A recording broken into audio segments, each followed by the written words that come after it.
Good day to you.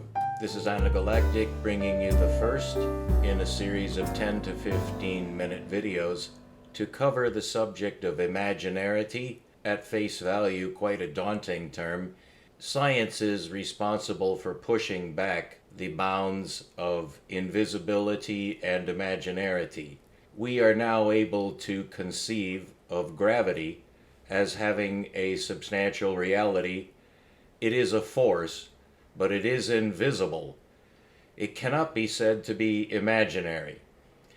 The concept of imaginarity is closely related to that of invisibility, but invisibility is rather a relative term, since we're now speaking of what's invisible to the eyes.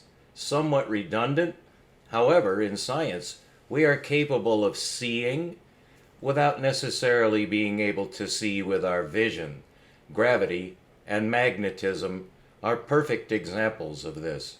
In the way these constructs are made known to us is, of course, through measurements, and we're able to measure forces, which in themselves are invisible, but obviously that's a split characteristic, because one cannot say that gravity is in any way unreal simply because we cannot see it. Because in fact we can see it. We just don't see it with our eyes. We see it in force balance. So magnetism and gravity are real. In the space-time geometry, two terms are used for things which are invisible. Space must be invisible in order to allow the propagation of light, and therefore the phenomenon of human vision, certainly. So space, it has the characteristic of being invisible, but space by no stretch of the imagination can be said to be imaginary. What is it? The answer is both obvious and mysterious. Einstein formulated a linear algebraic solution for gravitational phenomena, the Einstein field equation for gravity. He used time as the imaginary vector in a 4D space, which is of course linear. It capitalizes on a construction in mathematics which has its own geometry called complex algebra, using the complex plane. And the distinguishing characteristic of this geometry is that, first of all, it is a 2D geometry. And so it begins with a horizontal line representing linear spatial separation, which is the fundamental use of the line.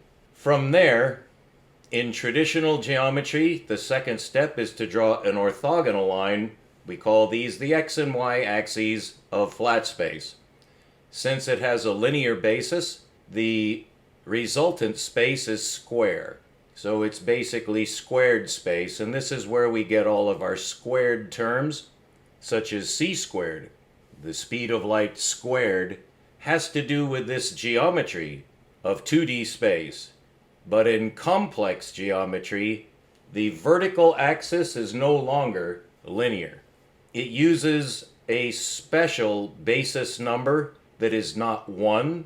The basis of the horizontal line is an index of 1, and from that we get the number system of the line called the metric of the space, which, as I have taught you, linear spatial separation.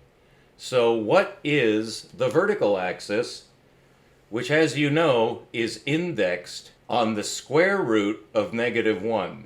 This is exceedingly important to understand, but it's also important to understand at the outset that this is not difficult. Do not let this imaginarity be an obstacle to your understanding. The complex number system is considered to be a superset of the real numbers. The purpose of using complex numbers is that the square root of -1 is the inverse of the square space. That squared space goes out. As the numbers get greater, the squares get greater. But the square root of -1 goes in. because it's the square root, which is the inverse of squaring. What that does is it induces a different plane, but the way we get the circle is by the use of this peculiar quality of the negative numbers, that the index of the negative part of the line is of course -1, and if you use the inverse of the square, it produces a relationship between the linear numbers on the horizontal line and the now inverted numbers on the y-axis. So it's an orthogonal reflection of the plus minus on the horizontal and the plus minus on the vertical. But now the vertical index has been changed to be the inverse of the square.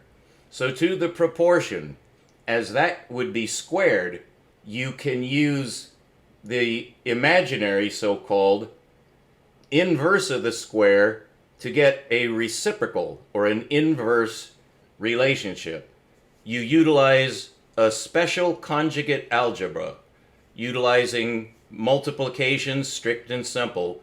There's no change really to our mathematics system, but there is a new algebra that is required called conjugate algebra, because a complex number will have an imaginary and a real component, and that simply cannot be computed. The square root of -1 is not a representable number on a computer, which means it doesn't work in our human linear logic system. But it can be made to work with a special number called e. We're trying to get the circular function so we can now begin to compute circles. That's the value of the complex numbers.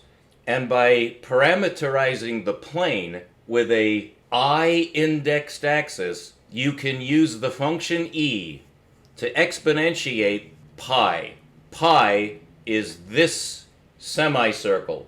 It's the distance on the circle from +1 to -1. So in order to generate that circle, you can use e as the base and raise it to the pi power. But if you raise e to the pi power, you just get a larger number. You can raise it to the imaginary pi power. And that just is absolutely magical. The magic comes when you apply e. You have now established a relationship between the x and the y-axis such that when you use a power of e, it generates a perfect circle. E to the imaginary pi power equals -1, and that generates the semicircle. E to the imaginary 2 pi power equals 1, and that's the full circle. So e to the imaginary 2 pi power makes a full revolution.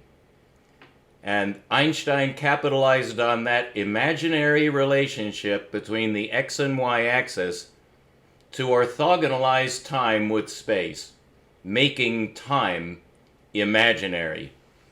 In the next presentation, we'll go on to the second topic, which is the Minkowski-Einstein-Lorentz 4D geometry, the basis of physics today, both in quantum mechanics, thanks to the Dirac formulation, and of course in cosmology.